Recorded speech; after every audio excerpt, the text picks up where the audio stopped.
ಅವರು ಯಾಕೆ ಹುಟ್ಟಿದ್ದಾರೆ ಮತ್ತು ಅವರು ಯಾಕೆ ಬದುಕಿದರು, ಈ ಜೀವವನ್ನು ಕಳೆದ ಮೇಲೆ ಮತ್ತೆ ಅವರು ಎಲ್ಲಿಗೆ ಹೋದರು ಎನ್ನುವಂಥದ್ದು ನಮಗೆ ಅರ್ಥ ಆಗಬೇಕು. అసలు ఈ పుట్టుక వెనకాల ఎవరున్నారు? ಆದರೆ ಈ ಹುಟ್ಟುವ ಹಿಂದೆ ಯಾರಾಗಿದ್ದಾರೆ? ఈ మనుషులందరూ భూమి మీదకి వస్తున్నారు, కొంతకాలం ఉంటున్నారు, తర్వాత కనిపించకుండా వెళ్ళిపోతున్నారు. ಆದ್ರೆ ಜನರು ಈ ಭೂಮಿ ಮೇಲೆ ಹುಟ್ಟುತ್ತಾ ಇದ್ದಾರೆ, ಅವರು ಬೆಳೀತಾ ಇದ್ದಾರೆ, ಮತ್ತೆ ಕೆಲವು ಕಾಲ ಆದ ಮೇಲೆ ನಮಗೆ ಕಾಣದೆ ಹೋಗುತ್ತಾ ಇದ್ದಾರೆ. అందరూ ఒకేలాగా ఎక్కువ కాలం 60 సంవత్సరాలు 70 సంవత్సరాలు అందరూ ఒకే వయసుతో ఉండటం లేదు. ಎಲ್ಲರೂ ಒಂದೇ ವಯಸ್ಸಿನವರಾಗಿ 60 ವರ್ಷ 70 ವರ್ಷ 80 ವರ್ಷ ಇರ್ತಿರ್ಲಿಲ್ಲ. వస్తున్నారు, ಬರ್ತಾ ಇದ್ದಾರೆ, వెళ్ళిపోతున్నారు. ಮತ್ತೆ ಹೋಗುತ್ತಾ ಇದ್ದಾರೆ. అసలు మనిషిని భూమి మీదకి పంపిస్తున్నది ఎవరు? ಮನುಷ್ಯರಿಗೆ ಭೂಮಿ ಮೇಲೆ ಕಳಿಸಿರುವಂತವರು ಯಾರು? మీరు ఇందాక ముందు చదువుకున్న భాగంలో ಈಗ ನೀವು ಮುಂದೆಗಡೆ ಓದಿದಂತ ವಾಕ್ಯ, దేవుడు ఒక మాట చెప్పాడు అక్కడ. ಅಲ್ಲಿ ದೇವರು ಒಂದು ಮಾತನ್ನು ಹೇಳಿದ್ದಾನೆ. ఆ మాట మరలా చదివిస్తాం. ಆ ಮಾತುಗಳು ಮತ್ತೆ ತಿರುಗಿ ಓದೋಣ. అపోస్తలుల కార్యములు ಅಪೊಸ್ತಲರ ಕೃತ್ಯಗಳು 17వ అధ్యాయము 17ನೇ అధ్యాಯ 24వ వచనం మరలా చదువుతాం. 24ನೇ వచನ. అపోస్తలుల కార్యములు దేవుడు జన్మ గురించి ఏం చెప్పాడో, లేదా ఈ పుట్టుక గురించి దేవుడు ఏం చెప్పాడో బైబిల్లో మీరు చదవాలి రాత్రి. ದೇವರು ನಾವು ಹುಟ್ಟುವಂತದನ್ನು ಯಾತಕ್ಕಾಗಿ ಹೇಳಿದ್ದಾನೆ, ಅದು ಯಾಕೆ ಎನ್ನುವಂತದನ್ನು ಈ ರಾತ್ರಿ ನೀವು ತಿಳಿದುಕೊಳ್ಳಬೇಕು. జగత్తును అందరి సమస్తమును సృష్టించిన దేవుడు అని ఉంటుందండి బైబిల్లో. ಅಲ್ಲಿ ಸರ್ವ ಜನರಿಗೂ ಮತ್ತು ಜಗತ್ತನ್ನು ಉಂಟು ಮಾಡಿದವನು ನಾನೇ ಎಂಬುದಾಗಿ ಸತ್ಯವೇದದಲ್ಲಿ ನೋಡುತ್ತೇವೆ. జగత్తు అనగానే జగತ್ತನ್ನುವಂತదంದರೆ మన కళ్ళ ముందు కనపడుతున్న ఈ సూర్యుడు, చంద్రుడు, భూమి, పొలాలు, మనం అనుభవిస్తున్న ఈ పక్షులు, జంతువులు, వీటన్నిటిని కలిపి ఒకే మాటతో జగత్తు అంటారు. ನಾವು ಜೀವಿಸಿರುವಂತ ಈ ಭೂಮಿ, ನಮ್ಮ ಕಣ್ಣಿಗೆ ಕಾಣುವಂತ ಈ ವಸ್ತುಗಳು, ಸೂರ್ಯ, ಚಂದ್ರ, ನಕ್ಷತ್ರಗಳು, ಇವೆಲ್ಲವನ್ನು ನೋಡುವಂತ ಸಮಯದಲ್ಲಿ ಇದಕ್ಕೆ ಜಗತ್ತು ಎಂಬುದಾಗಿ ಕರೆಯಲ್ಪಡುತ್ತದೆ. అసలు వీటిని ఎవరు చేశారు?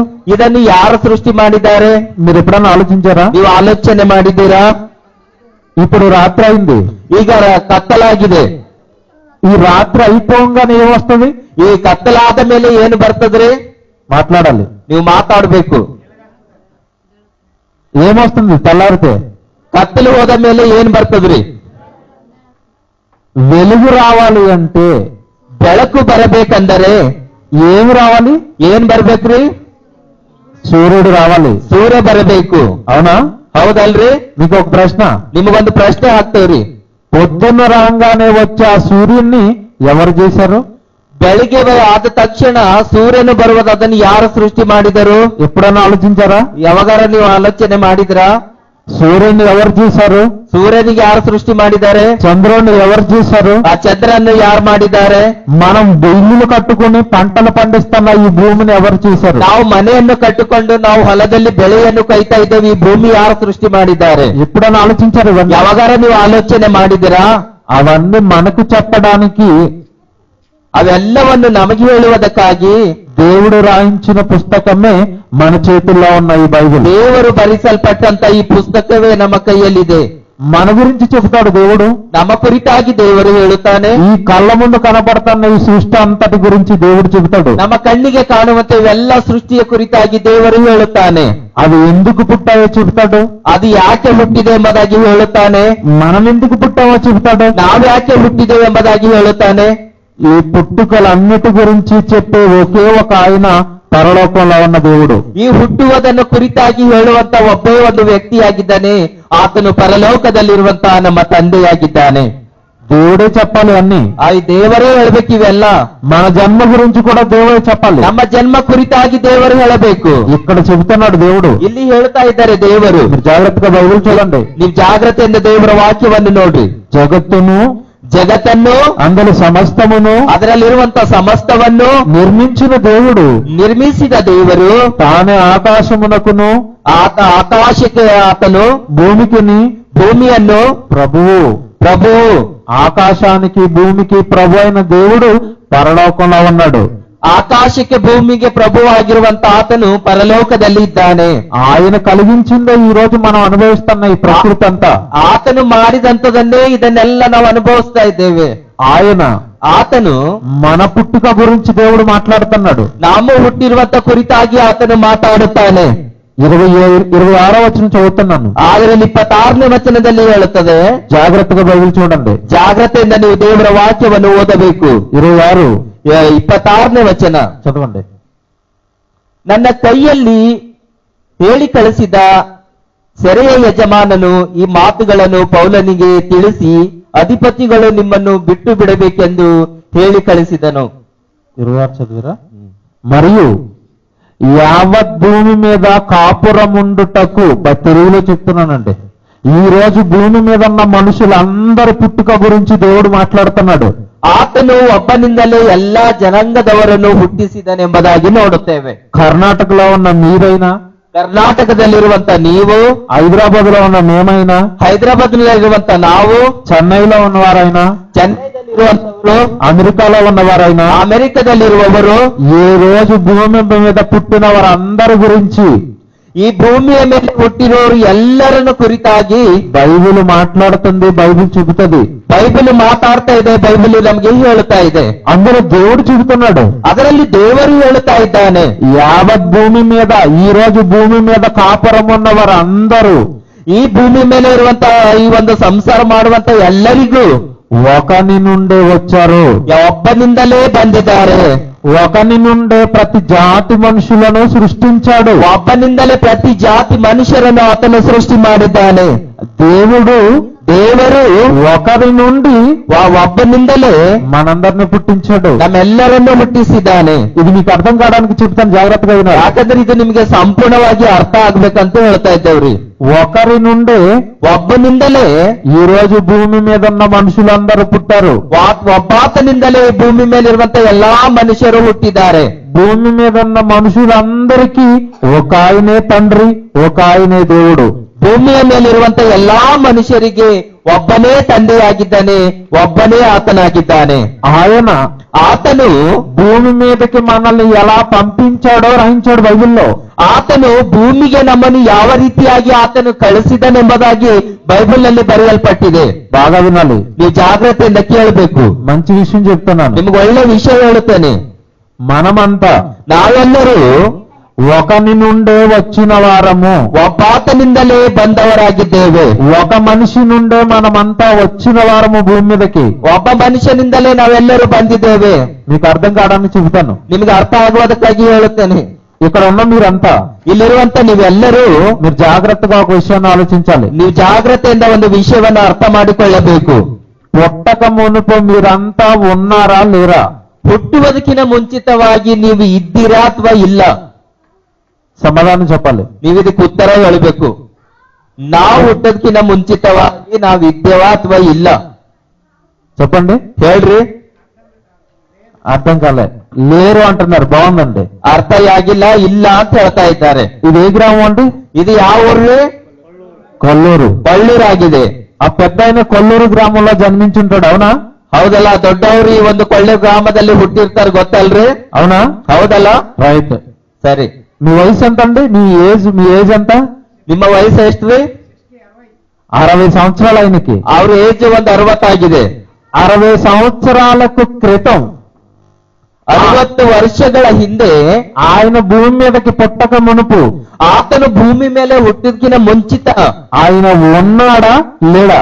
ಆತನು 60 ವರ್ಷಗಳ ಹಿಂದೆ ಆತನು ಭೂಮಿ ಮೇಲೆ ಹುಟ್ಟೋದಕ್ಕಿಂತ ಮುಂಚಿತವಾಗಿ ಆತನು ಭೂಮಿ ಮೇಲೆ ಇದ್ದನಾ ಅಥವಾ ಇಲ್ಲ? చెప్పాలి, ಹೇಳ್ಬೇಕ್ರಿ. ఉన్నాడా లేడా? ಇದ್ದಾರಾ ಅಥವಾ ಇಲ್ರಿ? ఆయనే అన్నాడు నేను లేను అని. ಆತನೇ ಹೇಳಿದ್ದಾನೆ ನಾನು ಇಲ್ಲ ಎಂಬುದಾಗಿ. నేను అంటాను ఆయన ఉన్నాడు అని. ನಾ ಹೇಳುತ್ತೇನೆ ಆತನು ಇದ್ದಾನೆ. అవునా కదా? ಹೌದಾ ಅಥವಾ ಇಲ್ರಿ?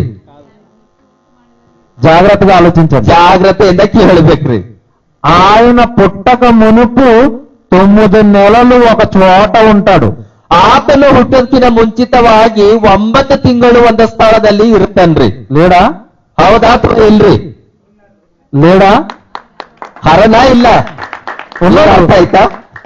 ఉన్నాడు 9 నెలలు. ఎక్కడున్నాడు? ಆತನು ಇದ್ದಿದ್ದಾನೆ, 9 ತಿಂಗಳು ಇದ್ದಿದ್ದಾನೆ. తల్లి గర్భంలో ఉంటాడు. ತಾಯಿಯ ಗರ್ಭದಲ್ಲಿ 9 ತಿಂಗಳು ಆತನು ಇರುತ್ತಾನೆ. ఆయన వయసు, ಆತನ ವಯಸ್ಸು 60 ಪ್ಲಸ್ 9 9 నెలలు. అవునా కదా? ಹೌದಾ ಅಥವಾ ಇಲ್ರಿ?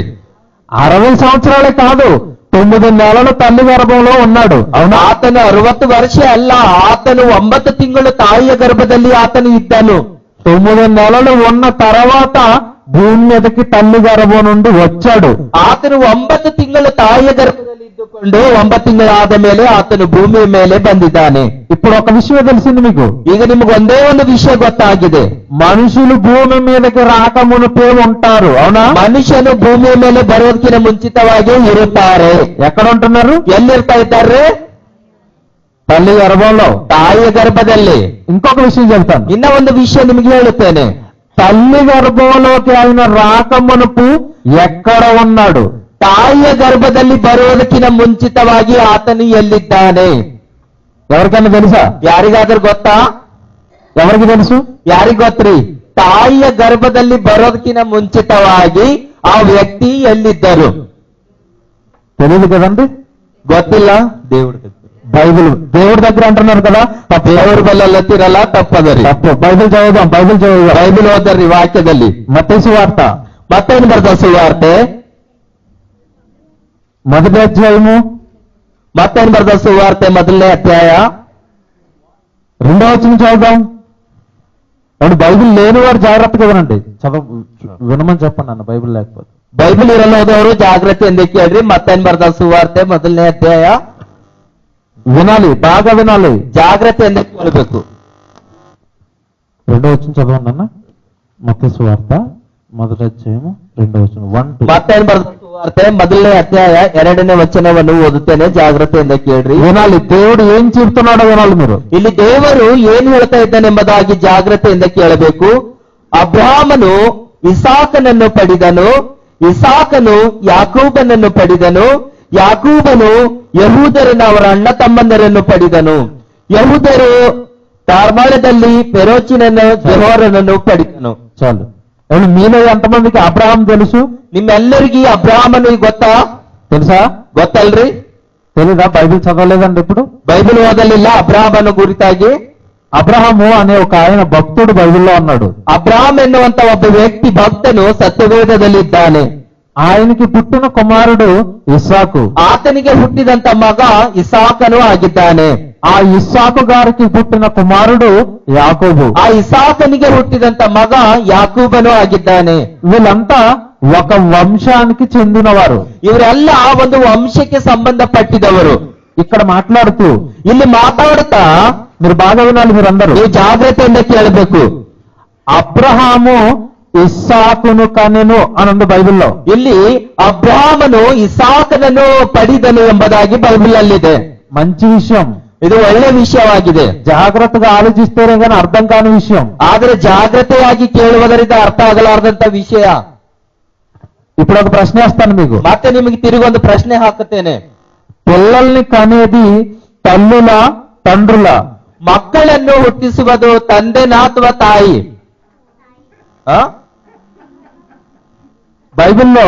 ಬೈಬಲ್ ಅಲ್ಲಿ తండ్రులు కంటున్నారని చెప్పింది.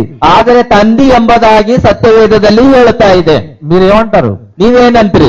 తప్పంటారు. ತಪ್ಪದ ಅಂತ ಹೇಳ್ತೀರಿ. అవునా? ಹೌದಲ್ರಿ?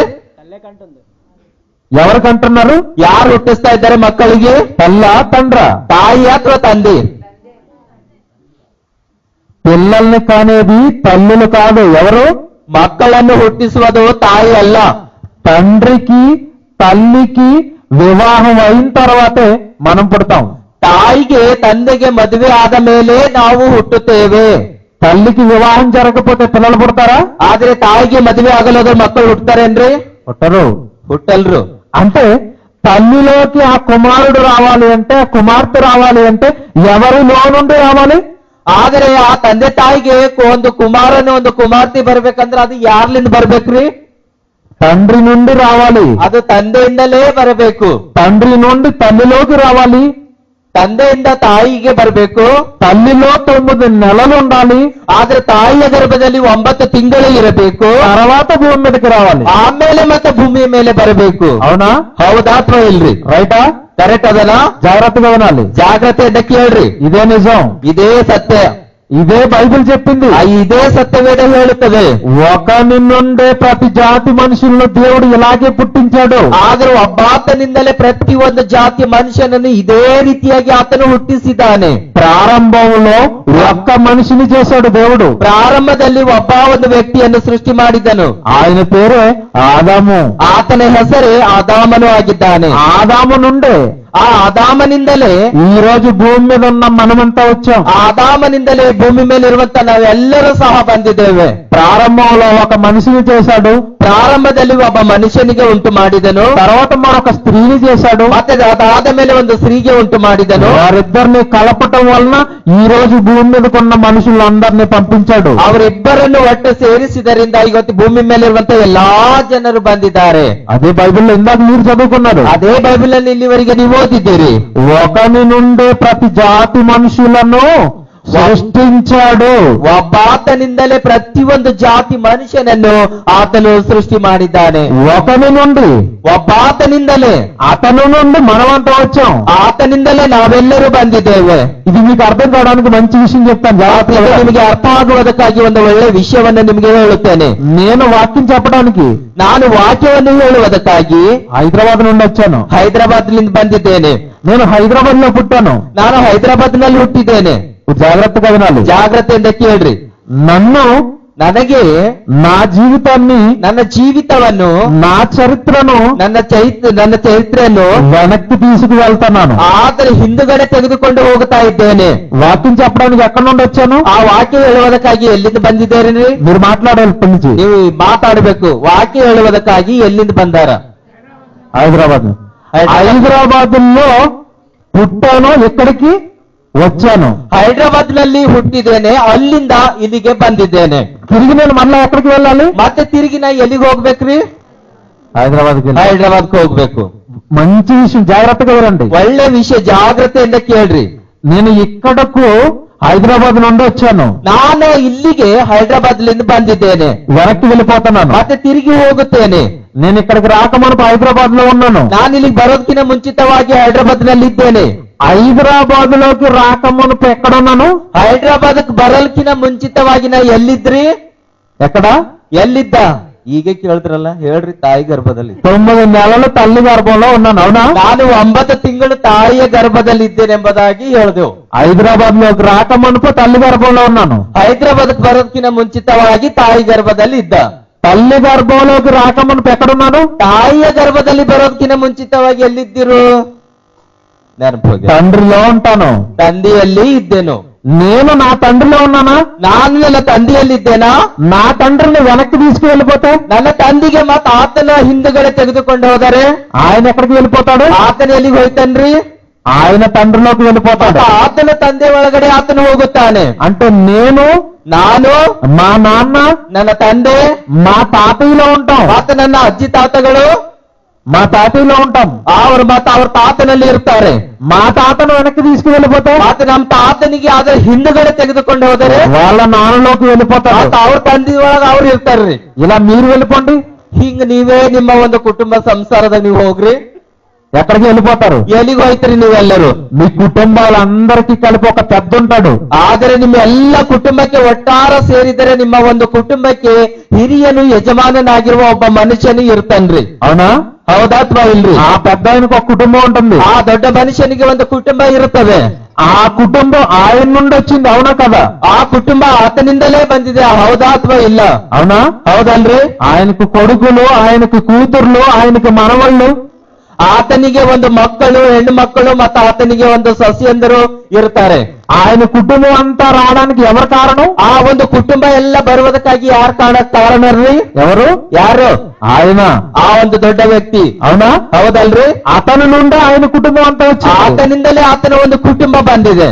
ఈ రోజు భూమి మీద ఉన్న మనమందరం కూడా వచ్చింది ఒకని నుండే.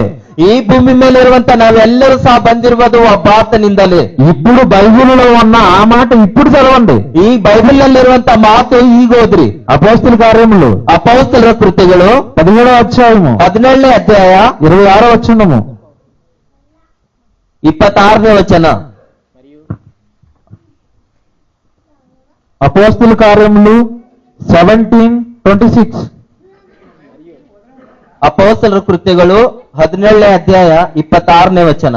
దేవుడు చెప్తున్నాడు చూడండి, ఇదే ಇದು విషయం. ದೇವರು ಹೇಳ್ತಾ ಇದ್ದಾನೆ, ಕೇಳ್ರಿ. ಆತನು ಒಬ್ಬಾತನಿಂದಲೇ ಎಲ್ಲಾ ಜನಾಂಗದವರು ಹುಟ್ಟಿಸಿ ಅವರವರನ್ನು ಇರತಕ್ಕ ಕಾಲಗಳನ್ನು ಅವರವರ ನಿವಾಸಗಳ ಮೇರೆಗೆ ನಿರ್ದಿಷ್ಟಿದ್ದನು. అర్థమైందండి? ಅರ್ಥ ಆಯ್ತ್ರಿ? యావత్ భూమి మీద కాపురం ఉండుటకు, ఈ భూమి మీద ఉన్న కాపురం ఉన్న మనమందరూ రావడానికి దేవుడు సృజించిన వ్యక్తి ఒక ఆయన నుండి ఈ రోజు భూమి మీద ఉన్న మనమంతా వచ్చాం. ಈ ಭೂಮಿಯ ಮೇಲೆ ನಾವು ಸಂಸಾರ ಮಾಡುವುದು, ಹುಟ್ಟುವುದು, ನಿವಾಸ ಮಾಡುವುದನ್ನು ನಾವು ನೋಡ್ತೇವೆ. ಒಬ್ಬಾತನಿಂದಲೇ ಬಂದಿದ್ದೇವೆ, ಆತನಿಂದಲೇ ನಾವಿಲ್ಲಿ ವಾಸ ಮಾಡುತ್ತಾ ಇದ್ದೇವೆ. అంటే భూమి మీద మనుషులందరినీ పంపించింది ఎవరిప్పుడు? ಭೂಮಿಯ ಮೇಲೆ ಮನುಷ್ಯರಿಗೆ ಕಳಿಸಿದ್ದವರು ಯಾರು? ఎవరిప్పుడు? ಯಾರೇ? దేవుడు పంపించాడు. ದೇವರು ಕಳಿಸಿದ್ದಾನೆ. ఎక్కడ ఎలా పంపించాడో, ಎಲ್ಲಿ ಹೇಗೆ ಕಳಿಸಿದ್ದಾನೋ దేవుడు మంచి మాట బైబిల్లో రాశాడు. ದೇವರು ಒಳ್ಳೆ ಮಾತು ಬೈಬಲ್ ನಲ್ಲಿ ಬರೆಯಲ್ಪಟ್ಟಿದೆ. బైబిల్ చదవండి. ಬೈಬಲ್ ಓದ್ರಿ. యెషయా గ్రంథం ಯೆಶಾಯ ಪ್ರವಾದನ ಗ್ರಂಥ 44వ అధ్యాయము.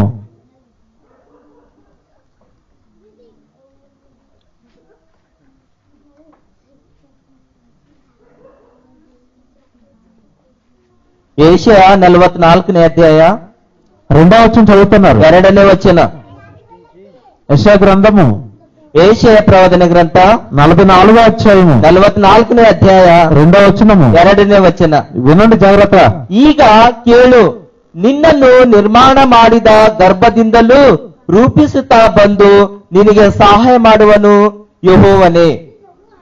అర్థమైందండి? ಅರ್ಥ ಆಯ್ತ್ರಿ? తెలుగులో చెప్తున్నాను. ತೆಲುಗುದಲ್ಲಿ ಹೇಳ್ತಾ ಇದ್ದೇನೆ. నిన్ను సృష్టించి, ನಿನ್ನನ್ನು ಸೃಷ್ಟಿಸಿ, గర్భములో నిన్ను నిర్మించి, ಗರ್ಭದಲ್ಲಿ ನಿನಗೆ ನಿರ್ಮಿಸಿ, నీకు సహాయం చేయువాడనైనా ನಿನಗೆ ಸಹಾಯ ಮಾಡುವನು యెహోవాను నేనే. ಯೆಹೋವನು ನಾನೇ ಆಗಿದ್ದೇನೆ. ఎంత మంచి మాట చెప్పాడు చూడండి. ಎಷ್ಟು ಒಳ್ಳೆ ಮಾತನ್ನು ಹೇಳಿದ್ದಾನೆ ಕೇಳ್ರಿ. ఈ ప్రపంచానికి మన జన్మ గురించి తెలియాల్సింది ఇదే. ಆದ್ರೆ ಈ ಪ್ರಪಂಚಕ್ಕೆ ನಮ್ಮ ಜನ್ಮದ ಕುರಿತಾಗಿ ತಿಳಿದುಕೊಳ್ಳುವುದು ಇದೆ. మనల్ని నిర్మించిన ఆయన ఒక ఆయన ఉన్నాడు. ನಮ್ಮನ್ನು ನಿರ್ಮಿಸಿದ ಆತನು ಒಬ್ಬ ಆತನಾಗಿದ್ದಾನೆ. మనల్ని పుట్టించిన ఆయన ఒక ఆయన ఉన్నాడు. ನಮ್ಮನ್ನು ಹುಟ್ಟಿಸಿದವನು ಒಬ್ಬ ಆತನಾಗಿದ್ದಾನೆ. ఆయనే దేవుడు. ಆತನೇ ದೇವರು. దేవుడిచ్చింది ఈ జన్మ. ದೇವರು ಕೊಟ್ಟಿರುವುದು ಈ ಜನ್ಮ. మనల్ని ఎక్కడ తయారు చేస్తున్నాడో దేవుడు బైబిల్లో చెప్తున్నాడు. ನಮಗೆ ಎಲ್ಲಿ ಆತನ್ನು ರೆಡಿ ಮಾಡ್ತಾ ಇದ್ದಾನೆ ಬೈಬಲ್ ನಮಗೆ ಹೇಳ್ತಾ ಇದೆ. ఎక్కడని చెప్పాడు? ಎಲ್ಲಿ ಅಂತ ಹೇಳಿದನ್ರಿ? ఎక్కడంట? ಎಲ್ಲಿ? తల్లి గర్భములో, ತಾಯಿಯ ಗರ್ಭದಲ್ಲಿ నిన్ను సృష్టిస్తున్నాను, ನಿನಗೆ ಸೃಷ್ಟಿ ಮಾಡ್ತಾ ಇದ್ದೇನೆ, నిన్ను నిర్మిస్తున్నాను. ನಿನಗೆ ನಿರ್ಮಿಸ್ತಾ ಇದ್ದೇನೆ. మీరు బాగా ఆలోచించాలి ఒక విషయం. ನೀವು ಒಂದು ಜಾಗ್ರತೆಯಿಂದ ಆಲೋಚನೆ ಮಾಡಬೇಕು. మనిషి అని మీరు ఎవరినంటారు? ಮನುಷ್ಯ ಅಂತೇಳಿ ನೀವ್ ಯಾರಿಗಂತ್ರಿ? బాగా మాకు చెప్పాలి. ನೀವ್ ಹೇಳ್ಬೇಕು, ಮನುಷ್ಯ ಅಂತೇಳಿ ಯಾರಿಗ್ ಕರಿತೇವ್ರಿ? పిల్లల్ని సైలెంట్ లో పెట్టండి. ಮಕ್ಕಳಿಗೆ ದಯಮಾಡಿ ಮಾತಾಡ್ಬೇಡ್ರಿ, ಮುಂದೆ ಕುಂತವ್ರು వినాలి, బాగా వినాలి. ಜಾಗ್ರತೆ ಅಂತ ಕೇಳ್ರಿ. మనిషి అని మనం ఎవరిని అంటాం? ಮನುಷ್ಯ ಅಂತೇಳಿ ಯಾರಿಗ್ ಕರಿತೇವ್ರಿ? మనిషి అని మనం అనాలి అంటే ఆయనకి కాళ్ళు ఎన్ని ఉండాలి? ಮನುಷ್ಯ ಅಂತೇಳಿ ಕರಿಬೇಕಂದರೆ ಆತನಿಗೆ ಕಾಲಿರಬೇಕು. ఎన్ని ఉండాలి? ಮನೆ ಇರಬೇಕು. 4 ఉంటే? 4 ಇದ್ದರೆ? 2 ఉంటే? 2 ಇದ್ದರೆ? చేతులు ఎన్ని ఉండాలి? ಆದ್ರೆ ಕೈಗಳಾಗಿರ್ಬೇಕು. 4 ఉంటే? 4 ಇದ್ದರೆ? ఉంటాయి 4 చేతులు ఎక్కడన్నా? ಇರ್ತಾವ್ರಿ 4 ಕೈಗಳು ಎಲ್ಲರ. మీరు ఈయన మనిషి అని అనాలి అంటే ఏముండాలి? ಆದರೆ ನೀವು ಮನುಷ್ಯನೆಂಬುದಾಗಿ ಕರಿಬೇಕಂದ್ರೆ ಆತನಿಗೆ ಏನಿರ್ಬೇಕು? 2 కాళ్ళు ఉండాలి, 2 ಕಾಲುಗಳಿರ್ಬೇಕು, 2 చేతులు ఉండాలి, 2 ಕೈಗಳಿರ್ಬೇಕು, 2 కళ్ళు ఉండాలి, 2 ಕಣ್ಣುಗಳಿರ್ಬೇಕು, ఒక ముక్కు ఉండాలి, 1 ಮೂಗಿರ್ಬೇಕು, పెద్ద నోరు ఉండాలి, 1 ದೊಡ್ಡದು ಬಾಯಿ ಇರಬೇಕು, అందులో 32 పళ్ళు ఉండాలి. ಆದ್ರೆ ಬಾಯಿ ಒಳಗೆ 32 ಹಲ್ಲುಗಳು ಇರಬೇಕು. మీరు ఎప్పుడైనా ఆలోచించారా? ನೀವು ಯಾವಾಗಾರ ಆಲೋಚನೆ ಮಾಡಿರಿ? ఈ పన్ను ఎవరు చేశారు? ఈ కన్ను ఎవరు చేశారు? ಈ ಹಲ್ಲು ಯಾರು ಮಾಡಿದ್ದಾರೆ, ಈ ಕಣ್ಣು ಯಾರು ಮಾಡಿದ್ದಾರೆ? ఎప్పుడైనా ఆలోచించారా? ಯಾವಾಗಾರ ನೀವು ಆಲೋಚನೆ ಮಾಡಿರಿ? మీ తల్లిని అడగండి. ನಿಮ್ಮ ತಾಯಿ ಕೇಳ್ರಿ, నువ్వు నాకు కన్ను చేసావా? ನೀ ನನಗ್ ಕಣ್ಣು ಮಾಡಿದಿ. తండ్రిని అడగండి. ನಿಮ್ಮ ತಂದೆಗೆ ಕೇಳ್ರಿ, కన్ను మీరు చేశారా? ಕಣ್ಣುಗಳನ್ನು ಮಾಡಿದ್ದೇನೆ ತಂದೆ ಅಂತ. ఎవరు చేశారు? ಯಾರು ಮಾಡಿದಾರೆ ಇದೆಲ್ಲ? ఈ రాత్రి అవే ఆలోచించాలి మీరు. ಈ ರಾತ್ರಿ ನೀವು ಅದನ್ನೇ ಆಲೋಚನೆ ಮಾಡಬೇಕು. దేవుడు బైబిల్లో చెప్తున్నాడు, ದೇವರು ಆ ಬೈಬಲ್ ನಲ್ಲಿ ಹೇಳ್ತಾ ಇದ್ದಾರೆ, నేను చేశాను తల్లి గర్భంలో. ನಾನು ಮಾಡಿದ್ದೇನೆ ತಾಯಿಯ ಗರ್ಭದಲ್ಲಿ. ఇక్కడ కూర్చున్న మీలో ఎవరైనా ಇಲ್ಲಿ ಕುಂತಿರುವಂತ ನೀವು ಯಾರಾದರೂ, లేదా దూరంలో వింటున్న ఎవరైనా ಆದರೆ దూರದಲ್ಲಿ ಕೇಳುವಂತ ಯಾರಾದರೂ అవయవాలు నేను చేస్తున్నానని చెప్పగలరా? ಅವೆಲ್ಲವನ್ನು ನಾನೇ ಮಾಡ್ತಾ ಇದ್ದೇನೆಂಬುದಾಗಿ ಹೇಳುವಂತವ್ರು ನೀವು ಇದ್ದೀರಾ? ఉన్నారా? ಇದ್ರೇನ್ರಿ? ಇద్దರು ಕೈ ಎತ್ತರಿದೆ. ఒక్కరు కన్ను నేను చేశాను, కాళ్ళు నేను చేశాను అనే వాళ్ళు ఉన్నారా?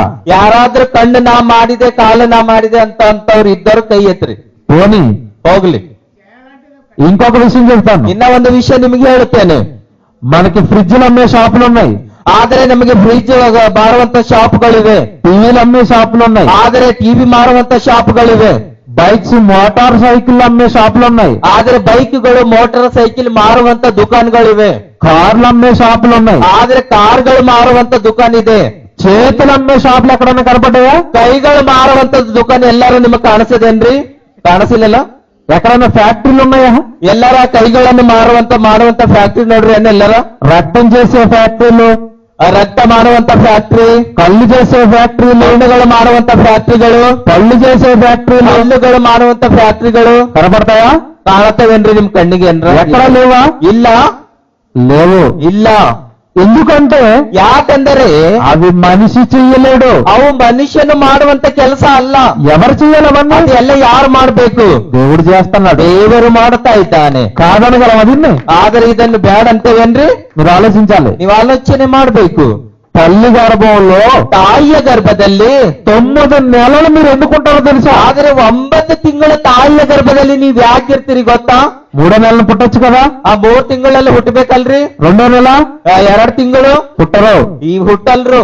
ఎందుకు 9 నెలలు అక్కడ ఉండాలి? ಯಾಕೆ 9 ತಿಂಗಳು ತಾಯಿ ಗರ್ಭದಲ್ಲಿ ಇರಬೇಕು? బైబిల్లో చూస్తారా? ಬೈಬಲ್ ಅಲ್ಲಿ ನೋಡ್ತೀರಾ? దేవుడు చెప్పాడు. ದೇವರು ಹೇಳ್ತಾ ಇದ್ದಾನೆ. కీర్తన గ్రంథం ಕೀರ್ತನೆ ಗ್ರಂಥ 139వ అధ్యాయము 139ನೇ ಅಧ್ಯಾಯ.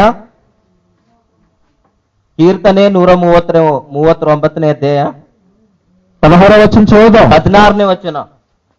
కీర్తనల గ్రంథం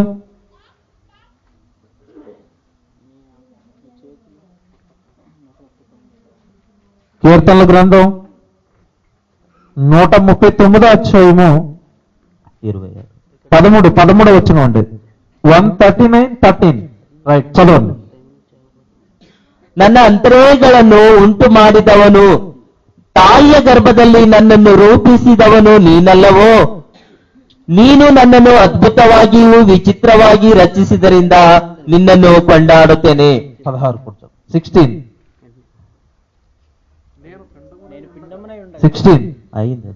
16 మీరు చదవండి అని చెప్తారు. 16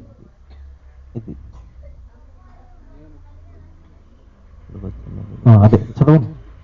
ಭೂಗರ್ಭದಲ್ಲಿ ರಚಿಸಲ್ಪಟ್ಟ ಇದ್ದಾಗ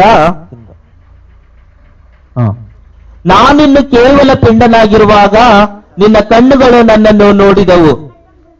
తెలుగులో చెప్తున్నానండి. ತೆಲುಗುದಲ್ಲಿ ಹೇಳ್ತಾ ಇದ್ದಾರೆ. నా అంతర ఇంద్రియములను నీవే కలగజేసితివి అంటాడు దేవుడు. ಇಲ್ಲಿ ನನ್ನ ಅಂತರೇಗಳನ್ನು ನೀನೇ ಸೃಷ್ಟಿ ಮಾಡಿದಿ ಎಂಬುದಾಗಿ ಹೇಳ್ತಾ ಇದೆ. ఇంద్రియాలు అనగానే మనకున్న అవయవాలు. ಆದರೆ ಇಂದ್ರಿಯ ಎನ್ನುವಂತ ಹೇಳುವಾಗ ನಮ್ಮ ಶರೀರದಲ್ಲಿರುವಂತ ನರಗಳು.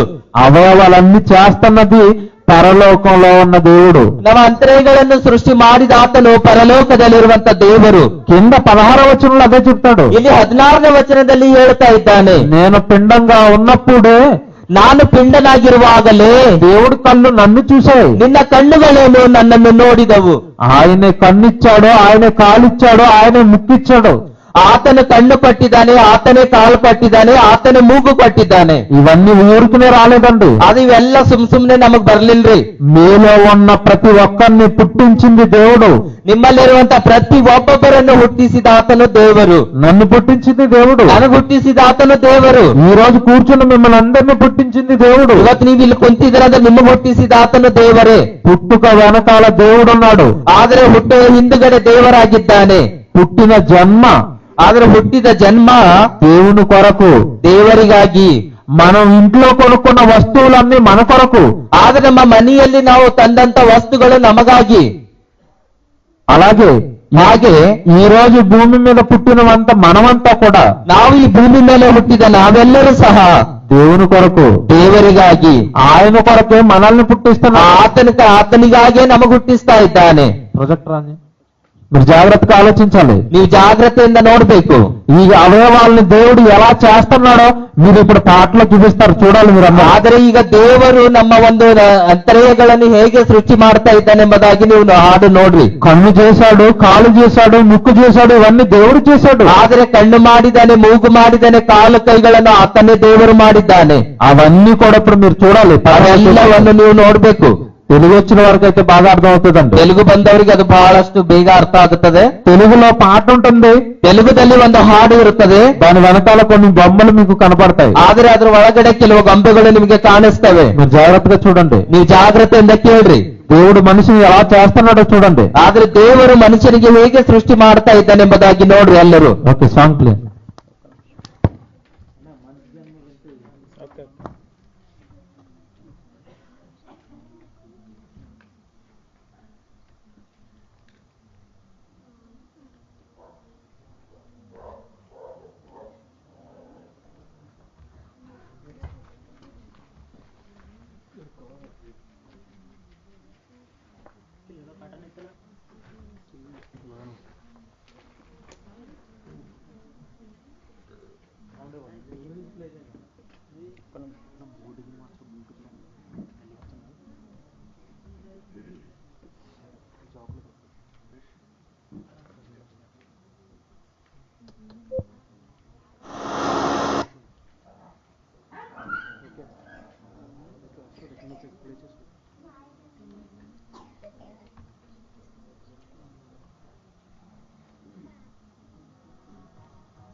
ದೇವರು ಮಾಡಿದ್ದಾನೆ. అది పోగొట్టుకుంటే మళ్ళీ తిరిగి రావు అని చెప్తున్నారు. ಅದು ಕಳ್ಕೊಂಡ್ರೆ ಮತ್ತೆ ತಿರುಗಿ ಬರಲ್ಲ ಅಂತ ಹೇಳ್ತಾ ಇದ್ದೀರಿ ಹಾಡ. అందులో చూశారు కదండి, చూపుతున్నారు ಎಷ್ಟು ಮೇಲಿಂದ ಅವರು ಹಾರ್ತಾ ಇದ್ದಾರೆ. ఈ దేహాన్ని పాడు చేసుకుంటున్నారు. ಇದು ದೇಹವನ್ನು ನೀವು ಹಾಳು ಮಾಡ್ಕೊಳ್ತಾ ಇದ್ದೀರಿ. దేహాన్ని పాడు చేసుకుంటే ಈ ದೇಹವನ್ನು ಹಾಳು ಮಾಡಿದರೆ భూమి మీద ఎక్కడా దొరకవు పాటలు. ಅವು ಮತ್ತೆ ಕೈ ಕಾಲು ಮುರಿದೋದ್ರೆ ಮತ್ತೆ ತಿರುಗಿ ಸಿಗಲ್ರಿ. ఒక స్త్రీని చూపించారు, కన్ను తీసి కన్ను పెట్టుకోవడం చూసారా? ಆದ್ರೆ ಒಂದು ಸ್ತ್ರೀಗೆ ನೋಡಿದ್ರೆ ಆಕಿ ಕಣ್ಣು ತೆಗೆದು ಕಣ್ಣು ಕೂಡಿಸ್ಕೊಳತ್ತ ಗೊತ್ತದ ನಿಮ್ಗ? ఆమె కన్ను లేదు, ಆಕಿ ಕಣ್ಣಿಲ್ಲ. ఇప్పుడు లోకంలో ఎక్కడన్నా దొరుకుతుందా కన్ను పెట్టుకోవడానికి? ಆದ್ರೆ ಈ ಕಣ್ಣು ದೇವರು ಸೃಷ್ಟಿ ಮಾಡಿದಂತ ಕಣ್ಣು ತಿರುಗಿ ನಾವು ಕಳ್ಕೊಂಡೇವಂದ್ರೆ ಎಲ್ಲರೂ ನಮ್ ನಿಜವಾದ ಕಣ್ಣು ಸಿಗ್ತವೇನ್ರಿ? దొరకదు. ಸಿಗಲ್ಲ. అందుకే ఆమె ಅದಕ್ಕಾಗಿ ಆಕೆ బొమ్మ, గాజు బొమ్మ పెట్టుకుంది, కన్ను రూపంలో ఉన్న గాజు బొమ్మ. ಆದ್ರೆ ಕಣ್ಣು ರೂಪದಲ್ಲಿರುವಂತ ಒಂದು ಗಾಜಿನ ಒಂದು ಕಣ್ಣು ಆ ಗೊಂಬೆಗಿರುವಂತದನ್ನು ಇಟ್ಟುಕೊಂಡಿದ್ದಾಳೆ. అది పెట్టుకోవడానికే పనిచేస్తే తప్ప చూడటానికి పనిచేయదు. ಅದು ಇಟ್ಕೊಳ್ಳಕ್ಕೆ ಕೆಲಸ ಮಾಡ್ತದೆ ಹೊರತು ನೋಡ್ಲಕ್ಕೆ ಕೆಲಸ ಮಾಡಲ್ರಿ. కాలిపోయింది అనుకోండి, ಅದು ಕಳೆದೋಯ್ತಂತ ತಿಳ್ಕೊರಿ, చెక్క కాలు పెడతారు.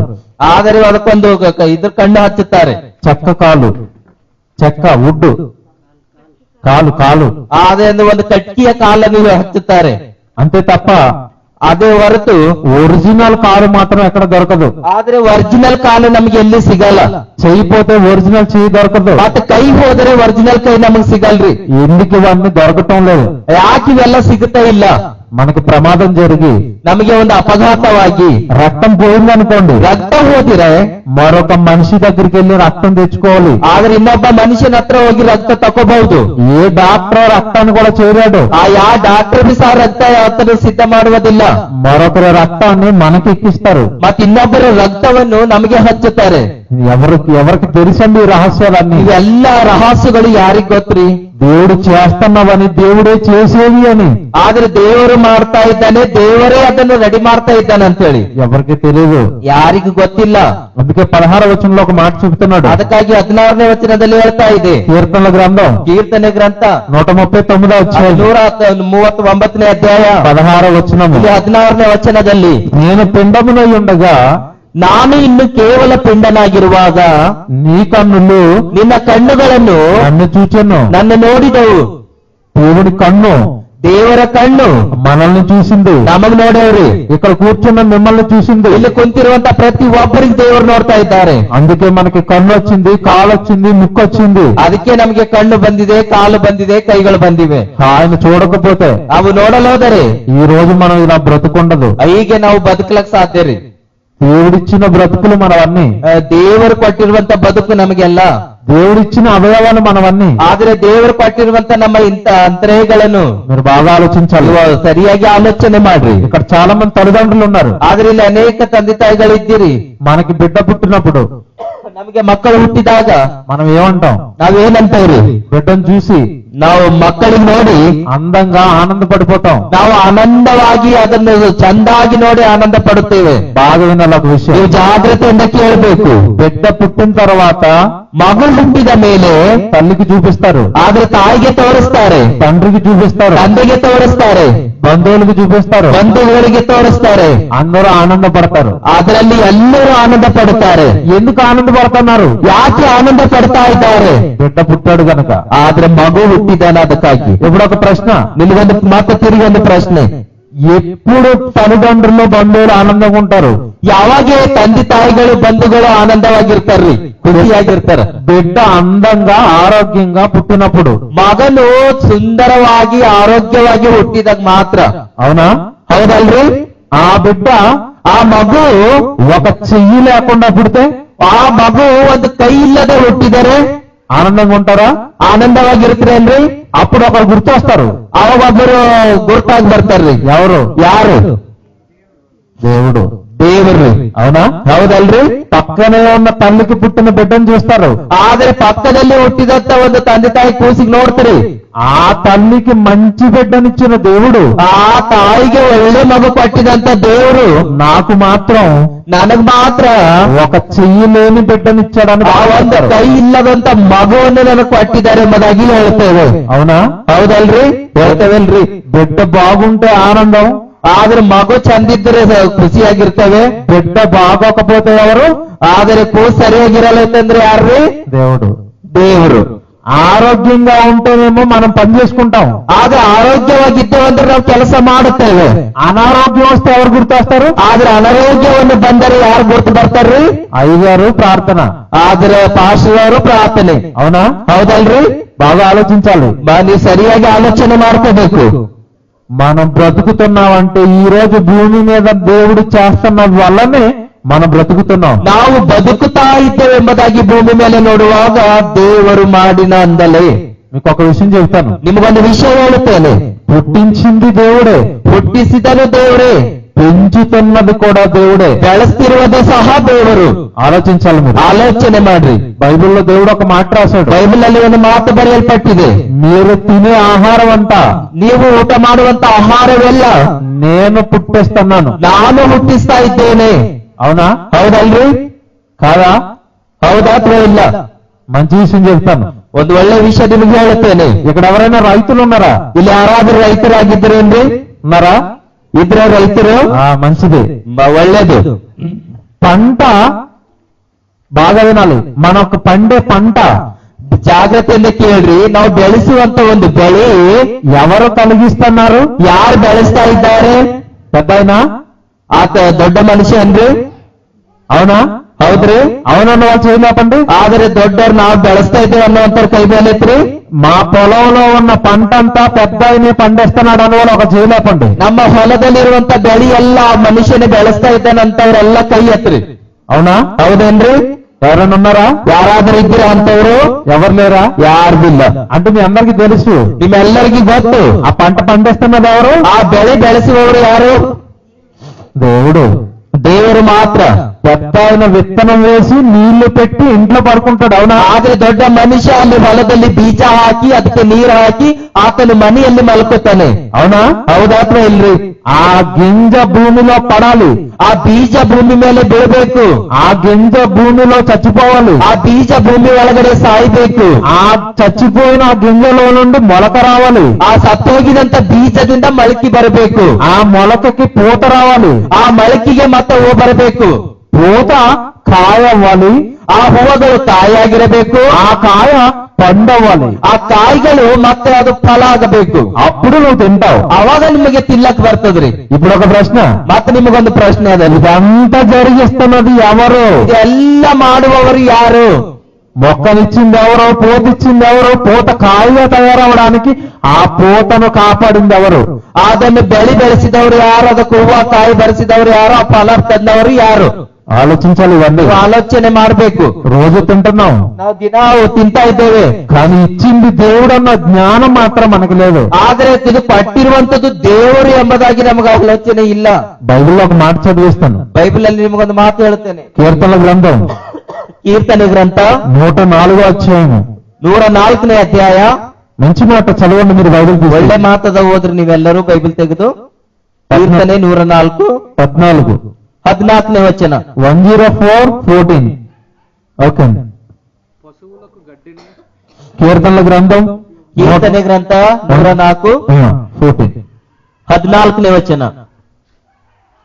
ಪಶುಗಳಿಗೋಸ್ಕರ ಹುಲ್ಲನ್ನು ಬೆಳೆಸುತ್ತಾ ಮನುಷ್ಯರಿಗೋಸ್ಕರ ಪೈರುಗಳನ್ನು ಹುಟ್ಟಿಸುತ್ತಿ. మీకు అర్థమైంది? తెలుగులో చెప్తాను. ನಿಮಗೆ ಅರ್ಥ ಆಯ್ತಾ? ತೆಲುಗುದಲ್ಲಿ ಹೇಳ್ತೀರಿ. పశువులకు గడ్డిని, ದನಗಳಿಗೆ ಹುಲ್ಲನ್ನು, నరులకు ఉపయోగమైన కూర మొక్కలను, ಮನುಷ್ಯರಿಗೆ ಬೇಕಾಗಿರುವಂತ ಕಾಯಿ ಪಲ್ಯಗಳನ್ನು ఆయన మొలిపించుచున్నాడు. ಆತನೇ ಅದನ್ನು ಬೆಳೆಸ್ತಾ ಇದ್ದಾನೆ. మొలిపించేది ఎవరు? ಆದ್ರೆ ಬೆಳೆಸುವವರು ಯಾರು? దేవుడు. ದೇವರಾಗಿದ್ದಾನೆ. విత్తనం వేసేది ఎవరు? ಆದ್ರೆ ಬೀಜ ಹಾಕುವವರು ಯಾರು? పెద్ద ఆయన వేశాడు, ಆದ್ರೆ ದೊಡ್ಡ ಮನುಷ್ಯ ಬೀಜ ಬಿತ್ತಿದನ್ರಿ. కానీ దాన్ని మొక్కలు చేయాల్సింది ఎవరు? ಆದ್ರೆ ಅದನ್ನು ಮೊಳಕೆ ಬರುವಂತ ಕೆಲಸ ಯಾರ್ದ್ರಿ? ఆలోచించారా? ಆಲೋಚನೆ ಮಾಡಿದ್ದೀರಾ? అది మొక్క అవ్వాలి అంటే దానికి నీరు అందాలి. నీరిచ్చింది ఎవరు? ಅದು ಮೊಳಕೆ ಬರ್ಬೇಕಂದ್ರೆ ಅದಕ್ಕೆ ನೀರ್ ಹಾಕಬೇಕು. ನೀರ್ ಕೊಟ್ಟವರು ಯಾರು? బాగా ఆలోచించండి. ಚೆನ್ನಾಗಿ ಆಲೋಚನೆ ಮಾಡಿಕೊಳ್ಳಿ. వర్షాలు లేకపోతే పంటలు పండుతాయా? ಆದ್ರೆ ಮಳೆ ಇರಲ್ಲೋದ್ರ ಬೆಳೆ ಬೆಳೀತದೇನ್ರಿ? పండుతాయా? ಬೆಳೀತದ? ಮಳೆ ಇರಲ್ಲೋದ್ರ ಬೆಳೆ ಬೆಳೀತದ? పండవు. ಬೆಳೆಲ್ಲ. చివరికి వర్షాలను ఇస్తున్నది ఎవరు? ಆದ್ರೆ ಕೊನೆಯಾಗಿ ಅದನ್ನು ಮಳೆ ಕೊಡುವಂತವರು ಯಾರು? అవి దేవుడు బైబిల్లో రాయించాడు. ಅದು ದೇವರ ಬೈಬಲ್ ನಲ್ಲಿ ಬರೆಯಲ್ಪಟ್ಟಿದೆ. వర్షాలు ఎలా పడతాయని దేవుడు బైబిల్లో చెప్పడం. ಮಳೆ ಹೇಗೆ ಬೀಳುತ್ತದೆ ಎಂಬುದಾಗಿ ನೋಡೋದು ಪ್ರಾಮುಖ್ಯ. ఈ రోజు మన ఇంటి ముందు పడిపోతున్న ఈ వర్షాలన్నీ ఆ నీరంతా ఎక్కడిదనుకుంటున్నారు? ನಮ್ಮ ಮನೆ ಮುಂದೆ ಬೀಳುವಂತ ಮಳೆ, ಆ ನೀರು ಎಲ್ಲಿಂದ ಬರ್ತಾ ಇದೆ?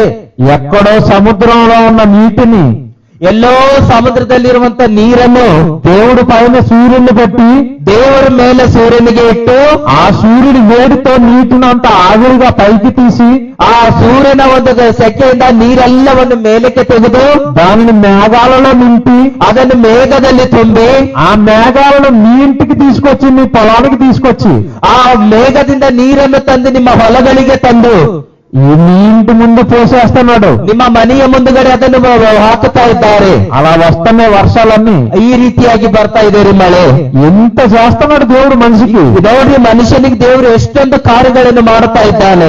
నీటిని రప్పిస్తున్నాడు, ಆ ನೀರನ್ನು ತರಿಸ್ತಾ ಇದ್ದಾನೆ, మొలకల్ని మొలిపిస్తున్నాడు, ಮೊಳಕೆಗಳನ್ನು ಬೆಳೆಸ್ತಾ ಇದ್ದಾನೆ, తినడానికి ఆహారం ఇస్తున్నాడు, ಮತ್ತೆ ಊಟ ಮಾಡುವುದಕ್ಕೆ ಆಹಾರವನ್ನು ಕೊಡ್ತಾ ಇದ್ದಾನೆ. మనల్ని చేస్తుంది దేవుడే. ನಮಗೆ ಸೃಷ್ಟಿ ಮಾಡಿದ ದೇವರೇ. ప్రకృతిలో మనం తినడానికి ఆహారం చేస్తున్నది కూడా దేవుడే. ಪ್ರಕೃತಿಯಲ್ಲಿ ಸೃಷ್ಟಿ ಮಾಡಿ ನಮಗೆ ತಿನ್ನುವುದಕ್ಕಾಗಿ ಕೊಡುವಂತದ್ದು ದೇವರೇ. ప్రతి పుట్టుక వెనక మీకు ఎవరు కనపడుతున్నారు? ಆದ್ರೆ ಪ್ರತಿಯೊಂದು ಹುಟ್ಟೋದಕ್ಕಿನ ಹಿಂದುಗಡೆ ಯಾರು ನಿಮಗೆ ಕಾಣಿಸ್ತಾ ಇದ್ದಾರೆ? ఎవరున్నారు? ಯಾರಿದ್ದಾರ್ರಿ? దేవుడు. ದೇವರಿದ್ದಾನೆ. దేవుడు చేస్తున్నవి ఇవన్నీ, ಇದೆಲ್ಲವನ್ನು ದೇವರು ಮಾಡುತ್ತಾ ಇದ್ದಾನೆ. దేవుడు వలన కలిగిన వారం మనమంతా. ನಾವು ದೇವರಿಂದಲೇ ನಾವೆಲ್ಲರೂ కలిగిದವರಾಗಿದ್ದೇವೆ. దేవుడు కలిగించి ದೇವರು ಮಾಡಿ ఆహారం ఇచ్చి ಆಹಾರವನ್ನು ಕೊಟ್ಟು ఆయనను నమ్మి బ్రతకమని మాత్రమే మనతో చెప్పాడు. ಆತನನ್ನು ನಂಬಿ ನೀವು ಜೀವಿಸ್ರಿ ಭೂಮಿ ಮೇಲಂತ ಆತನು ನಮಗೆ ಹೇಳಿದ್ದಾನೆ. నా పిల్లలంతా నన్ను నమ్మాలి, ನನ್ನ ಮಕ್ಕಳೆಲ್ಲ ನನಗೆ ನಂಬಬೇಕು. భూమి మీద ఉన్న మనుషులందరికీ నేను దేవుణ్ణి, తండ్రిని. ನಾ ಭೂಮಿ ಮೇಲಿರುವಂತ ಎಲ್ಲಾ ಮನುಷ್ಯರಿಗೆ ದೇವರು ಮತ್ತು ತಂದೆಯಾಗಿದ್ದೇನೆ. ఆ పిల్లలంతా నన్ను తెలుసుకోవాలి. ಆ ಮಕ್ಕಳೆಲ್ಲ ನನಗೆ ಗುರ್ತಿಡಿಬೇಕು. మిమ్మల్ని అందరినీ పెంచుతున్నది నేనన్నది మనకి తెలియాలి. ಇದನ್ನೆಲ್ಲರನ್ನು ಬೆಳೆಸಿರುವುದು ನಾನು ಎಂಬುದಾಗಿ ನಿಮ್ಗೆ ಗೊತ್ತಾಗಿರಬೇಕು. బాగా ఆలోచించాలి. ಸರಿಯಾಗಿ ಆಲೋಚನೆ ಮಾಡಿಕೊಳ್ಳಿ. మన ఇంటి ముందు కనబడతాన అనేక జంతువులు, ನಮ್ಮ ಮನೆ ಮುಂದುಗಡೆ ಕಾಣಿಸುವಂತ ಅನೇಕ ಹುಳಗಳು. బాగా ఆలోచించండి. ನೀವು ಸರಿಯಾಗಿ ಆಲೋಚನೆ ಮಾಡಿಕೊಳ್ಳಿ. ఒక గేదె, ఆవు, మేక, గొర్రె ఇవన్నీ ఎక్కడి నుండి వచ్చాయి? ಆದ್ರೆ ಒಂದು ದನ, ಕರು ಮತ್ತು ಮುಂತಾದ ಪಶುಗಳು ನೀವೆಲ್ಲ ಎಲ್ಲಿಂದ ಬಂದಿದೆ? బాగా ఆలోచించండి. ನೀವು ಸರಿಯಾಗಿ ಆಲೋಚನೆ ಮಾಡ್ರಿ. ఆదికాండం మొదటి అధ్యాయం మొదటి పేజీ చదివితే, ಆದಿಕಾಂಡ ಮೊದಲನೇ ಅಧ್ಯಾಯ ಮೊದಲನೇ ಒಂದು ಪೇಜ್ ಅನ್ನು ನೀವು ಓದಿದರೆ అక్కడ అన్ని రాశాడు దేవుడు. ಅಲ್ಲಿ ಎಲ್ಲವನ್ನು ಬರೆಯಲ್ಪಟ್ಟಿದೆ ದೇವರು. ఒక రోజు చేపలను చేశాను, ಒಂದು ದಿನ ಮೀನು ಮಾಡಿದ್ದಾನೆ, ఒక రోజు పశువులను చేశాను, ಒಂದು ದಿವಸ ಪಶುಗಳನ್ನು ಮಾಡಿದ್ದಾನೆ, ఒక రోజు చెట్లను చేశాను, ಒಂದು ದಿವಸ ಗಿಡ ಮರಗಳನ್ನು ಮಾಡಿದ್ದಾನೆ, ఒక రోజు సముద్రం చేశాను, ಒಂದು ದಿವಸ ಸಮುದ್ರವನ್ನು ಮಾಡಿದ್ದಾನೆ, ఒక రోజు భూమిని చేశాను, ಒಂದು ದಿವಸ ಭೂಮಿ ಮಾಡಿದ್ದಾನೆ, ఒక రోజు సూర్యచంద్రులను ಒಂದು చేశాను. ದಿವಸ ಸೂರ್ಯ ಚಂದ್ರವನ್ನು ಮಾಡಿದ್ದಾನೆ. అన్ని నేనే చేశాను. ಅವೆಲ್ಲವನ್ನು ನಾನೇ ಮಾಡಿದ್ದೇನೆ. అన్ని అయిపోయిన తర్వాత చివరి రోజు మనిషిని చేశాను. ಅವೆಲ್ಲ ಆದ ಮೇಲೆ ಕೊನೆಯ ದಿವಸದಲ್ಲಿ ಮನುಷ್ಯನಿಗೆ ಸೃಷ್ಟಿ ಮಾಡಿದ್ದಾನೆ. అన్ని దేవుడు చెప్పాడు. ಅದೆಲ್ಲ ದೇವರು ಹೇಳಿದ್ದಾನೆ. అందుకే మనమంతా దేవుని నమ్మాలి. ಅದಕ್ಕೆ ನಾವೆಲ್ಲರೂ ದೇವರಿಗೆ ನಂಬಬೇಕು. ఇవన్నీ ಇವೆಲ್ಲವೂ యేసుక్రీస్తుల వారు చెప్పి మనకు బైబిల్ గా రాయించి మన చేతుల్లో పెట్టారు. ಇವೆಲ್ಲವನ್ನು ಯೇಸು ಕ್ರಿಸ್ತನು ಹೇಳಿ ಇವೆಲ್ಲವನ್ನು ಸತ್ಯವೇದದಲ್ಲಿ ಬರೆಸಿ ನಮ್ಮ ಕೈಯಲ್ಲಿ ಕೊಡಲ್ಪಟ್ಟಿದೆ. మనం ఈ బైబిల్ చదువుకుంటే ఇవన్నీ తెలుస్తాయి. ನಾವೆಲ್ಲರೂ ಈ ವಾಕ್ಯವನ್ನು ಓದುತ್ತಿರುವಾಗ ನಮಗೆ ಗೊತ್ತಾಗುತ್ತದೆ. అన్ని దేవుడు బైబిల్లో రాశాడు. ಎಲ್ಲವನ್ನು ದೇವರು ಬೈಬಲ್ ಅಲ್ಲಿ ಬರೆಯಲ್ಪಟ್ಟಿದೆ. మనకి బైబిల్ తెలిస్తే, ಬೈಬಲ್ ನಮಗೆ ಗುರ್ತಾಗಿದ್ದರೆ మనకి ప్రపంచంలో ఉన్న ప్రతిదీ తెలుస్తుంది. ಪ್ರಪಂಚದಲ್ಲಿರುವುದೆಲ್ಲವನ್ನು ನಮಗೆ ಗುರ್ತಾಗುತ್ತದೆ. బైబిల్ తెలిస్తేనే అన్ని తెలుస్తాయి. ಬೈಬಲ್ ಗುರ್ತಾಗಿದ್ದರೆ ನಮಗೆಲ್ಲ ಗೊತ್ತಾಗುತ್ತದೆ. మన జన్మ గురించి తెలుస్తుంది. ನಮ್ಮ ಜನ್ಮ ಕುರಿತಾಗಿ ಅರ್ಥ ಆಗುತ್ತದೆ. ఈ ప్రకృతి జన్మ గురించి కూడా మనకు తెలుస్తుంది. ಈ ಒಂದು ಪ್ರಕೃತಿ ಜನ್ಮ ಕುರಿತಾಗಿ ನಾವು ನೋಡುತ್ತೇವೆ. బాగా ఆలోచించండి. ನೀವು ಸರಿಯಾಗಿ ಆಲೋಚನೆ ಮಾಡಿಕೊಳ್ಳಿ. అన్ని దేవుడు బైబిల్లో రాయించాడు. ಎಲ್ಲವನ್ನು ದೇವರು ಸತ್ಯವೇದದಲ್ಲಿ ಬರೆಯಲ್ಪಟ್ಟಿದೆ. మీకు ఒక విషయం చెబుతాను. ನಿಮಗೊಂದು ವಿಷಯ ಹೇಳುತ್ತೇನೆ. దేవుడు ఎంతగా మనిషికి చేశాడు. ದೇವರು ಎಷ್ಟು ಒಳ್ಳೆ ಮನುಷ್ಯರಿಗೆ ಸೃಷ್ಟಿ ಮಾಡಿದ್ದಾನೆ. బైబిల్లో ఒక మాట ఉంటుంది. ಬೈಬಲ್ ಅಲ್ಲಿ ಒಂದು ಮಾತು ಇರುತ್ತದೆ. దేవుడు లోకమును ఎంతో ప్రేమించెను. ದೇವರು ಲೋಕವನ್ನು ಎಷ್ಟೋ ಪ್ರೀತಿ ಮಾಡಿದ್ದಾನೆ. అవునా? ಹೌದಲ್ರಿ? ప్రేమించి ఏం చేశాడు? ಪ್ರೀತಿ ಮಾಡಿ ಆತನು ಏನು ಮಾಡಿದ್ದಾನೆ? ఆహారం చేశాడు, ಆಹಾರ ಮಾಡಿದ್ದಾನೆ. గాలి, నీరు, భూమి అన్ని ఆయనే చేశాడు. ಗಾಳಿ, ನೀರು, ಭೂಮಿ ಎಲ್ಲವನ್ನು ಆತನೇ ಮಾಡಿದ್ದಾನೆ. ఇన్ని దేవుడు చేసి ಇವೆಲ್ಲವನ್ನು ದೇವರು ಮಾಡಿ ఆయన్ని నమ్మి భూమి మీద బ్రతకమని మాత్రమే మనతో చెప్పాడు. ಆತನನ್ನು ನಂಬಿ ಭೂಮಿ ಮೇಲೆ ನೀವು ಜೀವಿಸ್ರಿ ಎಂಬುದಾಗಿ ಆತನು ಹೇಳಿದ್ದಾನೆ. ఈ విషయం తెలియక ಈ ವಿಷಯ ನಮಗೆ ತಿಳಿಯದೆ చాలా మంది ಅನೇಕ ಜನರು ఆత్మహత్యలు చేసుకుంటున్నారు, ಆತ್ಮಹತ್ಯೆ ಮಾಡಿಕೊಳ್ಳುತ್ತಾ ಇದ್ದಾರೆ. వారిని వారు చంపేసుకుంటున్నారు. ಅವರನ್ನು ಅವರು ಕೊಲ್ಲುಕೊಳ್ಳುತ್ತಾ ಇದ್ದಾರೆ. దేవుడిచ్చాడు జన్మ, ದೇವರು ಕಟ್ಟಿದ್ದಾನೆ ಈ ಜನ್ಮ. ఈ జన్మను దేవుడి కొరకు వాడాలి. ಈ ಜನ್ಮವನ್ನು ದೇವರಿಗಾಗಿ ನಾವು ಉಪಯೋಗ ಮಾಡ್ಬೇಕ್ರಿ. దేవుని మాటలు వినాలి, ದೇವರ ಮಾತುಗಳನ್ನು ನಾವು ಕೇಳಬೇಕು. దేవుని మాటలు కళ్ళారా చూసి చదువుకోవాలి. ದೇವರ ಮಾತುಗಳ ಕಣ್ಣಿನಿಂದ ನೋಡಿ ನಾವು ಓದಬೇಕು. దేవుడిచ్చాడు ఇవన్నీ. ಈ ದೇವರು ಕಟ್ಟಿದ್ದಾನೆ ಇವೆಲ್ಲವನ್ನು. అందమైన ప్రకృతినిచ్చి, ಅಂದವಾದಂತ ಪ್ರಕೃತಿಯನ್ನು ಕೊಟ್ಟು అందులో మనల్ని పెట్టి, ಅದರ ಒಳಗಡೆ ನಮಗಿಟ್ಟು ఆ ప్రకృతిని అంతా అనుభవిస్తూ, ಆ ಪ್ರಕೃತಿ ಎಲ್ಲವನ್ನು ಅನುಭವಿಸ್ತಾ ఆయన కొరకు మనల్ని బ్రతకమని చెప్పి, ಆತನಿಗಾಗಿ ನಮಗೆ ಬದುಕು ಎಂಬುದಾಗಿ ಆತನು ಹೇಳಿದ್ದಾನೆ. ఆయన మాటలు చదువుకోమని చెప్పాడు, ಆತನ ಮಾತುಗಳನ್ನು ಓದಿ ಎಂಬುದಾಗಿ ಹೇಳಿದ್ದಾನೆ. ఆయన మాటలు వినమని చెప్పాడు, ಆತನ ಮಾತನ್ನು ಕೇಳಿ ಎಂಬುದಾಗಿ ಹೇಳಿದ್ದಾನೆ.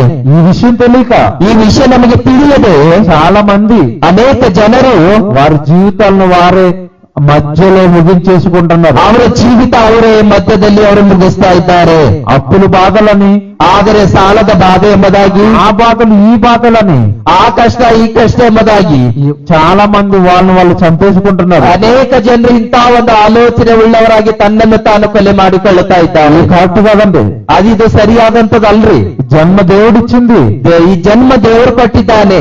ఆయన కొరకు బ్రతకమని ఇచ్చాడు. ఇది ಆತನಿಗಾಗಿ ನೀ ಜೀವಿಸೆಂಬುದಾಗಿ ಹೇಳಿದ್ದಾನೆ. యేసుక్రీస్తుల వారు ಯೇಸು ಕ್ರಿಸ್ತನ ಆತನು 33.5 సంవత్సరాలు భూమి మీద ఉన్నారు. ಆತನು 33 ವರ್ಷ ಈ ಭೂಮಿ ಮೇಲೆ ಆತನು ಉಳಿದಿದ್ದಾನೆ. 33.5 సంవత్సరాలు దేవుని కొరకు ఆయన బ్రతికాడు. ಆದರೆ 33 ವರ್ಷ ಆತನು ದೇವರಿಗಾಗಿ ಆತನು ಜೀವಿಸಿದ್ದಾನೆ. ಅಪೋಸ್ತಲರು పేతురు గారు, ಪೇತ್ರನು, యోహాను గారు, ಯೋಹಾನನು, పౌలు గారు, ಪೌಲನು వీళ్ళందరూ దేవుని కొరకే బ్రతికారు భూమి మీద. ಇವರೆಲ್ಲರೂ ದೇವರಿಗಾಗಿ ಜೀವಿಸ್ತಾರೆ ಭೂಮಿ ಮೇಲೆ. ನಾವು వారి వలె దేవుని కొరకు బ్రతకాలి. ನಾವು ಅವರು ಕೂಡ ನಾವೆಲ್ಲರೂ ದೇವರಿಗಾಗಿ ಬದುಕಬೇಕು. అందుకే జన్మిచ్చాడు. ಅದಕ್ಕೆ ಈ ಜನ್ಮವನ್ನು ಕಟ್ಟಿದ್ದಾನೆ. ఈ జన్మను మధ్యలో మనం ముగించకూడదు. ಆದರೆ ಈ ಜನ್ಮವನ್ನು ಮಧ್ಯದಲ್ಲಿ ನಾವು ಇದನ್ನು ಖತಮ್ ಮಾಡಬಾರ್ದ್ರಿ. దేవుడిచ్చినంత కాలం భూమి మీద బ్రతికి, ದೇವರು ಕೊಡುವಂತ ಕಾಲ ಈ ಭೂಮಿ ಮೇಲೆ ನಾವು ಬದುಕಿ దేవుణ్ణి మహిమ పరచాలి. ದೇವರಿಗೆ ನಾವು ಮಹಿಮೆ ಪಡಿಸಬೇಕು. దేవుడి కొరకు ఈ జీవితాలను వాడాలి. ದೇವರಿಗಾಗಿ ನಮ್ಮ ಜೀವಿತವನ್ನು ಉಪಯೋಗ ಮಾಡಿಕೊಳ್ಬೇಕು. ఇంకొక పాట చూపిస్తారు చూడండి. ಇನ್ನ ಒಂದು ಹಾಡನ್ನು ನೀವು ನೋಡ್ರಿ. ఆత్మహత్యలు చేసుకుంటున్నారు, ಆತ್ಮಹತ್ಯೆ ಮಾಡಿಕೊಳ್ತಾ ಇದ್ದಾರೆ, వారిని వారు చంపేసుకుంటున్నారు, ಅವರನ್ನು ಅವರು ಕೊಲೆ ಮಾಡಿಕೊಳ್ಳುತ್ತಾ ಇದ್ದಾರೆ. ఇలా మధ్యలో గనక జీవితాలను ముగిస్తే, ಈ ರೀತಿಯಾಗಿ ನಿಮ್ಮ ಮಧ್ಯದಲ್ಲಿ ನಿಮ್ಮ ಜೀವಿತ ಕಳೆದರೆ మనల్ని తీసుకెళ్లి దేవుడు మరణం తర్వాత నరకంలో వేసేస్తాడు. ದೇವರು ಈ ರೀತಿಯಾಗಿ ನಮ್ಮನ್ನು ತೆಗೆದುಕೊಂಡು ಹೋಗಿ ಮರಣ ಆದ ಮೇಲೆ ನಮಗೆ ಸೀದಾ ನರಕದಾಗೆ ಹಾಕುತ್ತಾರೆ. పాటలో చూడండి, ಆ ಹಾಡನ್ನು ನೀವು ನೋಡ್ರಿ. చూడండి.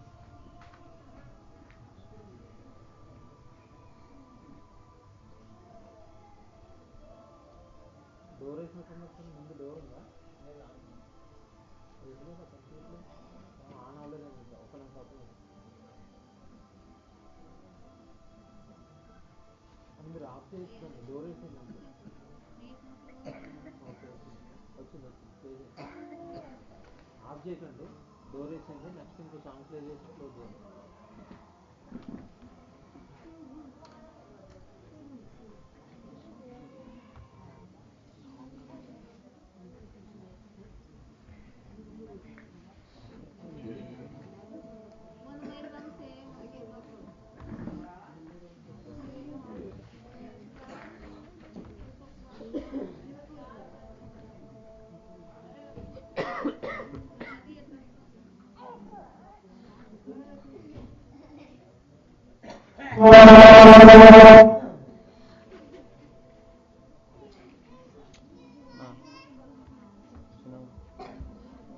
అది వీడియో లేదు.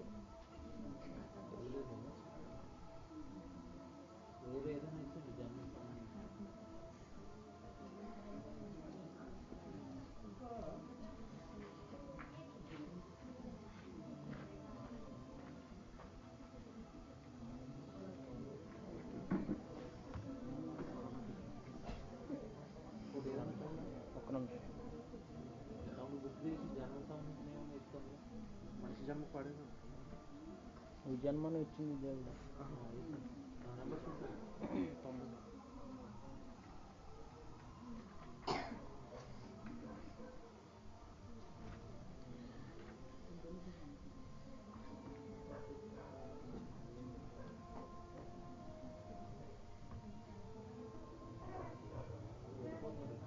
ఒక్క నిమిషం.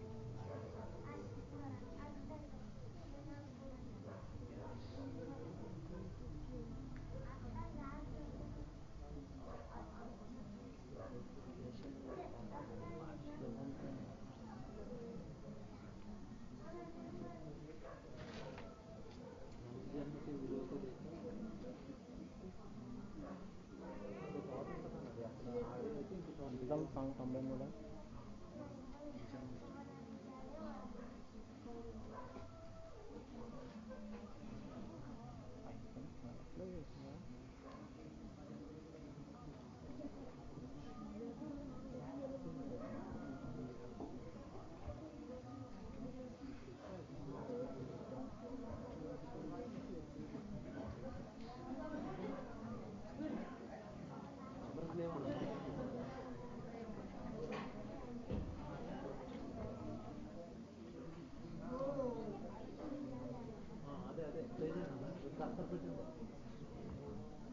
అదే వీడియోలు రావట్లే.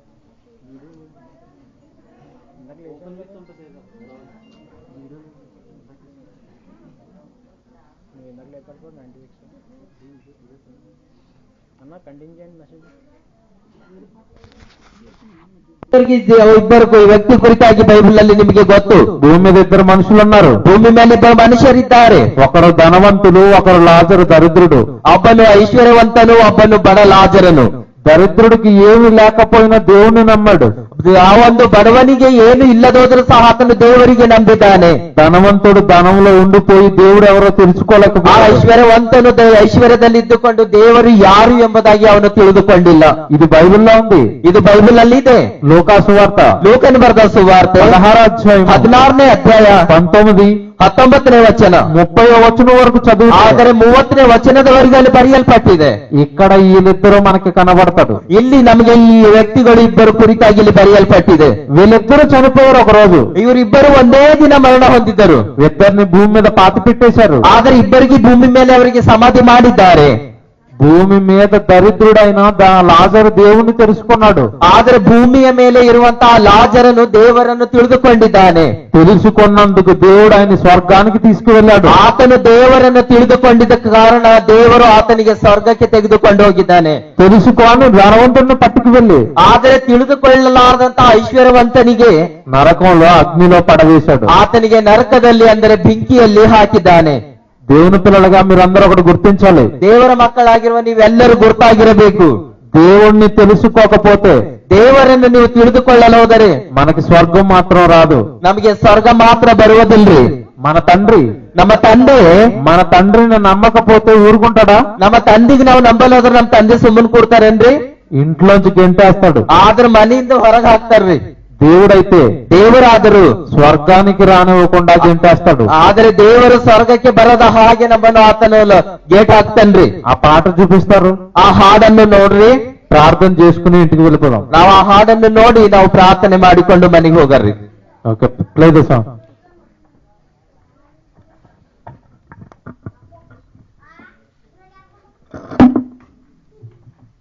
ఆగిపోతున్నాను ఎక్కడో కనెక్షన్ లేదు, అంత బాగానే ఉంది.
wondered if I might have some of the scraps that fell from your table.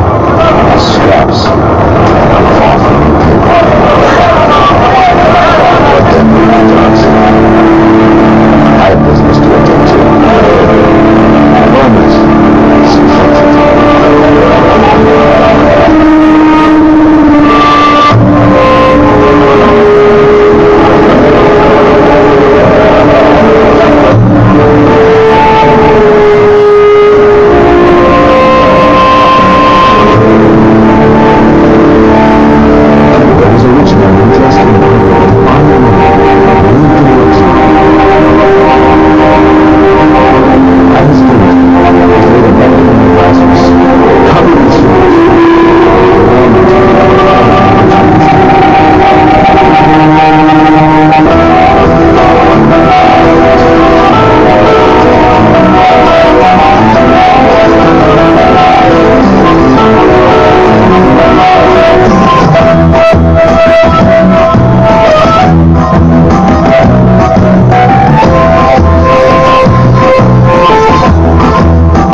Moses.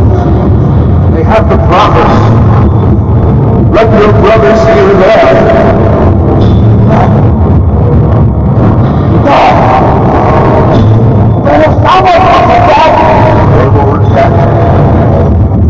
No, if they will not listen to Moses and the prophets, neither will they be persuaded to one rises from the dead.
Going to the world.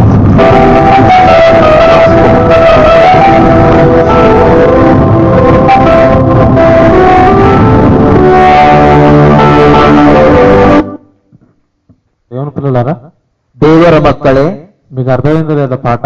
ನಿಮಗೆ ಅರ್ಥ ಆಗಿದೆಯಲ್ಲ ಪಾಠ? దేవుని కొరకు నమ్మి దేవుని కొరకు బ్రతికితే ದೇವರಿಗಾಗಿ ನಂಬಿ ದೇವರಿಗಾಗಿ ನಾವು ಜೀವಿಸ್ತಾ ಇದ್ದಾರೆ, స్వర్గం చేరతాం. ನಾವು ಸ್ವರ್ಗಕ್ಕೆ ಹೋಗುತ್ತೇವೆ.